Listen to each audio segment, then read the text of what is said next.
Hello बच्चों, आज हम लोग कक्षा 5 के कलरव की पुस्तक अर्थात हिंदी की जो पाठ्य पुस्तक है उसके अध्याय 18 में दिए गए नाटक जिसका शीर्षक है अंधेर नगरी का अध्ययन करेंगे। यह बहुत ही मज़ेदार नाटक है जिसको भारतेंदु हरिश्चंद्र ने लिखा है। यह जो अंधेर नगरी का नाटक है यह वास्तव में जो है भारतेंदु हरिश्चंद्र के द्वारा लिखे गए अंधेर नगरी नामक नाटक का संक्षिप्त अंश है। यह संपूर्ण नाटक नहीं है, उस नाटक का एक थोड़ा सा संक्षिप्त हिस्सा है। अब भारतेंदु हरिश्चंद्र कौन थे? भारतेंदु हरिश्चंद्र जिनका जन्म 1850 में हुआ था और उनकी मृत्यु 1885 ईस्वी में हुई थी। इन्होंने नाटक, कविता, निबंध, आख्यान आदि लिखकर खड़ी बोली हिंदी का विकास किया। इनकी रचनाओं में भारत जननी, अंधेर नगरी, सुलोचना, मुद्रा राक्षस, कश्मीर कुसुम आदि प्रमुख हैं। इन्होंने अनेक पत्रों का भी प्रकाशन किया। तो बच्चों, आओ हम लोग आज अंधेर नगरी नामक नाटक को पढ़ते हैं और बहुत ही मज़ेदार नाटक है। और इस नाटक के सबसे पहले पात्र कौन कौन से हैं? पात्र है महंत। पात्र माने होता क्या है पहले हम ये बता दें आप लोगों को। पात्र मीन्स होता है किसी नाटक में जो उस नाटक के जो हिस्से होते हैं, उस नाटक के जो किरदार को निभाते हैं, नाटक में जो रोल अदा करते हैं, उन लोगों को उस नाटक का पात्र कहते हैं, कैरेक्टर या चरित्र कहते हैं। तो इस नाटक के जो है पात्र हैं अंधेर नगरी के, पहला पात्र है महंत और दूसरा पात्र है एक कुजड़िन, तीसरा पात्र है नारायण दास, चौथा पात्र है एक हलवाई, पांचवा है गोवर्धन दास, छठवां एक शिष्य, सातवां है राजा, आठवां एक फरियादी है, नौवां एक कल्लू नामक बनिया है, एक कारीगर है दसवां, 11वां एक छूने वाला, 12वां एक भिस्ती, 13वां है एक कसाई, 14वां है एक गड़रिया, 15वां है एक कोतवाल और 16वां है एक सिपाही। तो इस प्रकार से जो अंधेर नगरी नामक यह नाटक है इसमें कुल 16 पात्र हैं। महंत, कुजड़िन, नारायण दास, हलवाई, गोवर्धन दास, शिष्य, राजा, फरियादी, कल्लू बनिया, कारीगर, चूने वाला, भिस्ती, कसाई, गड़रिया, कोतवाल और सिपाही।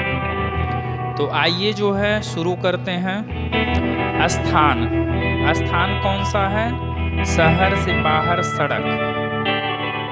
महंत जी और दो चेले बातें कर रहे हैं। मतलब शहर से बाहर जो है एक सड़क पे एक महंत जी और उनके दो चेले बातें कर रहे हैं।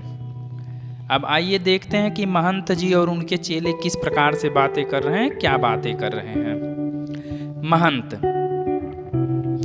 बच्चा नारायण दास, यह नगर तो दूर से बड़ा सुंदर दिखाई पड़ता है।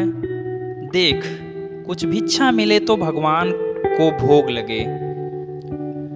नारायण दास: गुरुजी महाराज, नगर तो बहुत ही सुंदर है, पर भिक्षा भी सुंदर मिले तो बड़ा आनंद हो। महंत जी कहते हैं फिर: बच्चा गोवर्धन दास, तू पश्चिम की ओर जा और नारायण दास तू पूर्व की ओर जाएगा। गोवर्धन दास जाता है। मतलब कि गुरुजी ने कहा जो है, महंत ने क्या कहा? महंत ने कहा अपने शिष्यों से कि यह नगर तो दूर से बड़ा सुंदर दिखाई पड़ता है, अगर कुछ भिक्षा वगैरह भी मिल जाए इस नगर में तो भगवान को हम लोग भोग लगाएंगे और खुद का भी भोग लगाएंगे। नारायण दास ने कहा, जो उनका शिष्य था पहला, उसने कहा, गुरुजी महाराज, नगर तो बहुत ही सुंदर है, पर अगर भिक्षा भी सुंदर ही मिले तो बड़ा आनंद आ जाए। तो महंत जी ने कहा, बच्चा गोवर्धन अपने शिष्यों से, बच्चा गोवर्धन दास तू पश्चिम की ओर जा और नारायण दास पूर्व की ओर जाएगा। गोवर्धन दास जाता है, गोवर्धन दास चला जाता है। गोवर्धन दास कुजड़िन से, क्यों भाजी क्या भाव है? कुजड़िन, बाबा जी टके सेर। गोवर्धन दास, सब भाजी टके सेर? वाह वाह, बड़ा आनंद है, यहाँ सभी चीजें टके सेर। हलवाई के पास जाकर, क्यों भाई हलवाई, मिठाई क्या भाव है? हलवाई, टके सेर। गोवर्धन दास, वाह वाह, बड़ा आनंद है, सब टके सेर। क्यों बच्चा, इस नगरी का नाम क्या है? हलवाई, अंधेर नगरी। गोवर्धन दास, और राजा का क्या नाम है? हलवाई, अनबूझ राजा। गोवर्धन दास, वाह वाह, अंधेर नगरी, अनबूझ राजा, टके सेर भाजी, टके सेर खाजा। हलवाई, तो बाबा जी कुछ लेना हो तो ले लें। गोवर्धन दास, बच्चा भीख मांग कर 7 पैसा लाया हूं, 3.5 सेर मिठाई दे दो। महंत जी और नारायण दास एक ओर से आते हैं और दूसरी ओर से गोवर्धन दास आता है। महंत, बच्चा गोवर्धन दास क्या भिक्षा लाया? गठरी तो भारी मालूम पड़ती है। गोवर्धन दास, गुरुजी महाराज 7 पैसे भीख में मिले थे, उसी से 3.5 सेर मिठाई मोल ले ली है। महंत, बच्चा नारायण दास ने मुझसे कहा था कि यहाँ सब चीजें टके सेर मिलती है, तो मैंने इसकी बात का विश्वास नहीं किया। बच्चा, यह कौन सी नगरी है और इसका कौन सा राजा है जहाँ टके सेर भाजी और टके सेर खाजा मिलता है? गोवर्धन दास, अंधेर नगरी, अनबूझ राजा, टके सेर भाजी, टके सेर खाजा। महंत, तो बच्चा ऐसी नगरी में रहना उचित नहीं है जहाँ टके सेर भाजी और टके सेर खाजा बिकता है। मैं तो इस नगर में अब एक क्षण भी नहीं रहूंगा। गोवर्धन दास, गुरुजी, मैं तो इस नगर को छोड़कर नहीं जाऊंगा, और जगह दिन भर मांगो तो पेट नहीं भरता, मैं तो यहीं रहूंगा।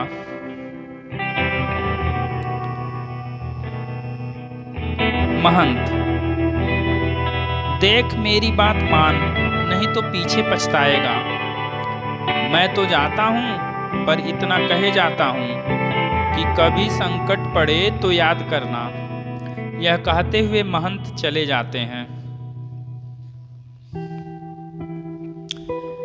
राजा, मंत्री और नौकर लोग यथास्थान बैठे हैं। पर्दे के पीछे दुहाई है का शब्द होता है।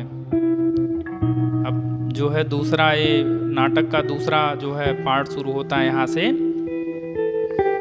ऊपर का पार्ट तो यहाँ खत्म हुआ, यह कहते हुए महंत जो है चला जाता है और उसके दोनों शिष्य उसी नगर में रुक जाते हैं। तो आओ देखते हैं हम लोग कि इसके बाद क्या होता है।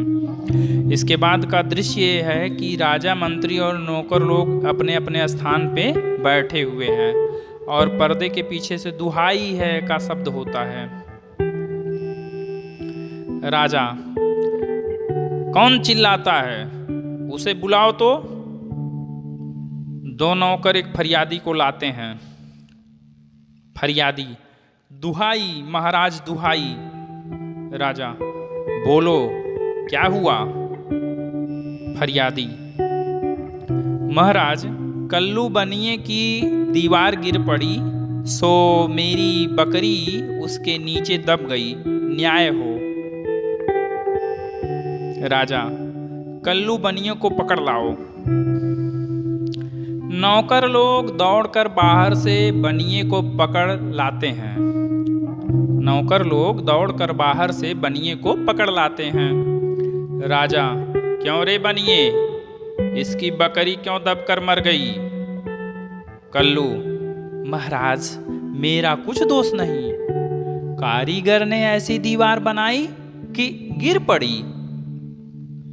राजा, अच्छा, कल्लू को छोड़ दो, कारीगर को पकड़ लाओ। कल्लू जाता है, लोग कारीगर को पकड़ लाते हैं। राजा, क्यों रे कारीगर, इसकी बकरी कैसे मर गई? कारीगर, महाराज चूने वाले ने चूना ऐसा खराब बनाया कि दीवार गिर पड़ी।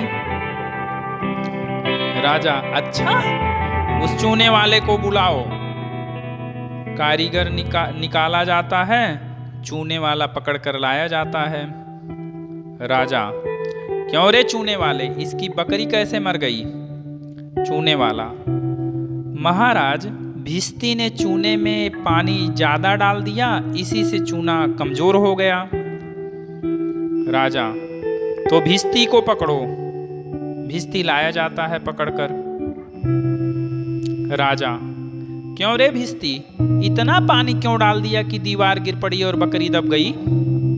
भिस्ती, महाराज गुलाम का कोई कसूर नहीं, कसाई ने मशक इतनी बड़ी बना दी थी कि उसमें पानी ज्यादा आ गया। राजा, अच्छा, भिस्ती को निकालो, कसाई को लाओ। लोग भिस्ती को निकालते हैं, कसाई को लाते हैं। राजा, क्यों रे कसाई, तूने ऐसी मशक क्यों बनाई? कसाई, महाराज गडरिये ने टके की ऐसी बड़ी भेड़ मेरे हाथ बेची कि मशक बड़ी बन गई। राजा, अच्छा, कसाई को निकालो, गडरिये को लाओ। कसाई निकाला जाता है, गडरिया लाया जाता है। राजा, क्यों रे गडरिये, ऐसी बड़ी भेड़ क्यों बेची?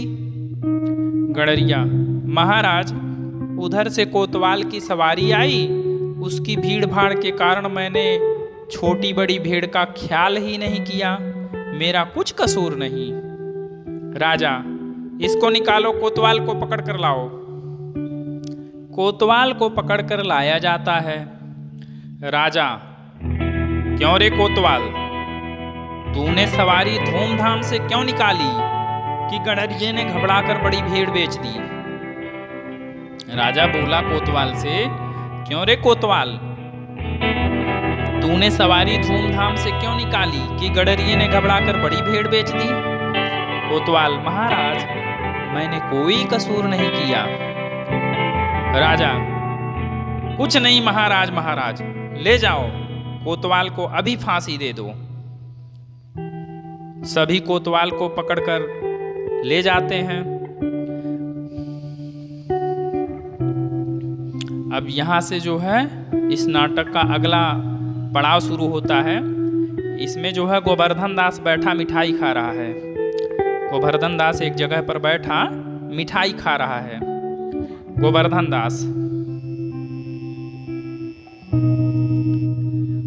दास कहता है, गुरुजी ने हमको नाहक यहाँ रहने से मना किया था, माना कि देश बहुत बुरा है, पर अपना क्या, खाते पीते मस्त पड़े हैं।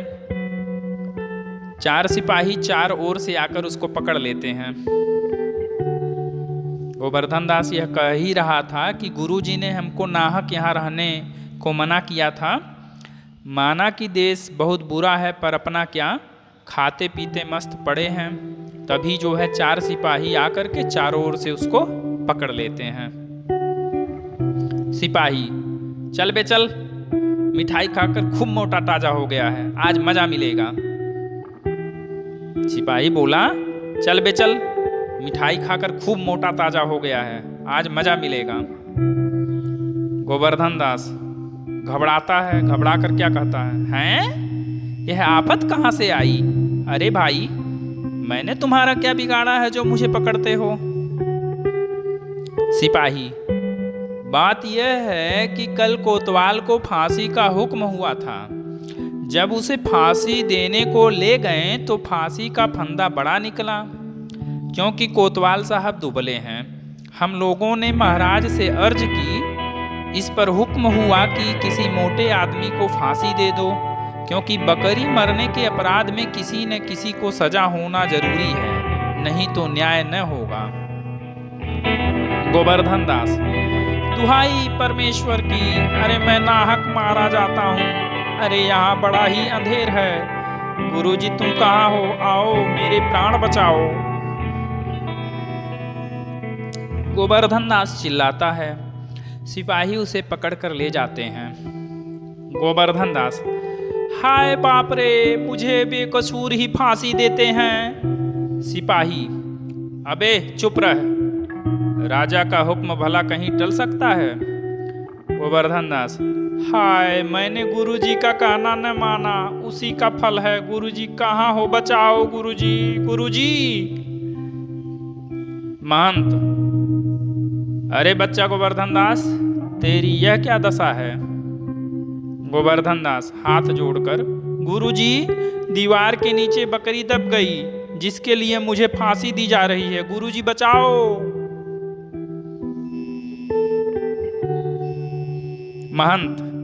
महंत जी कहते हैं, कोई चिंता नहीं। भौं चढ़ाकर सिपाहियों से, सुनो मुझे शिष्य को अंतिम उपदेश देने दो। सिपाही उसे थोड़ी देर के लिए छोड़ देते हैं, गुरुजी चेले को कान में समझाते हैं। गोवर्धन दास, तब तो गुरुजी हम अभी फांसी चढ़ेंगे। महंत, नहीं बच्चा, हम बूढ़े हुए, हमको चढ़ने दे। इस प्रकार दोनों हुज्जत करते हैं। सिपाही लोग परस्पर चकित होते हैं। राजा, मंत्री और कोतवाल आते हैं। राजा, यह क्या गोलमाल है।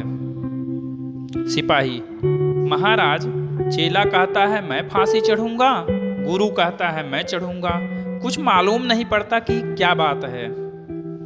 राजा गुरु से, बाबा जी बोलो आप फांसी क्यों चढ़ते हैं। महंत, राजा इस समय ऐसी शुभ घड़ी में जो मरेगा सीधा स्वर्ग जाएगा। मंत्री, तब तो हम ही फांसी चढ़ेंगे। गोवर्धन दास, नहीं, हमको हुक्म है। कोतवाल, हम लटकेंगे, हमारे सबब से तो दीवार गिरी। राजा, चुप रहो सब लोग, राजा के जीते जी और कौन स्वर्ग जा सकता है, हमको फांसी चढ़ाओ, जल्दी करो जल्दी करो। राजा को लोग फांसी पर लटका देते हैं और इस प्रकार से जो है पर्दा गिर जाता है, नाटक वहीं पे समाप्त हो जाता है। इस नाटक को जो है लिखा था भारतेंदु हरिश्चंद्र ने, और यह नाटक जो है भारतेंदु हरिश्चंद्र की बहुत ही सुप्रसिद्ध नाटक है अंधेर नगरी, उसी नाटक का एक संक्षिप्त अंश है। भारतेंदु हरिश्चंद्र जी कौन थे इसके बारे में इस नाटक के शुरू में ही हम बता चुके हैं। उम्मीद है कि बहुत मज़ा आया होगा इस नाटक को सुन करके, और अगर मज़ा आया तो और भी बच्चों में इसको शेयर करिए। मिलते हैं नेक्स्ट वीडियो में। धन्यवाद।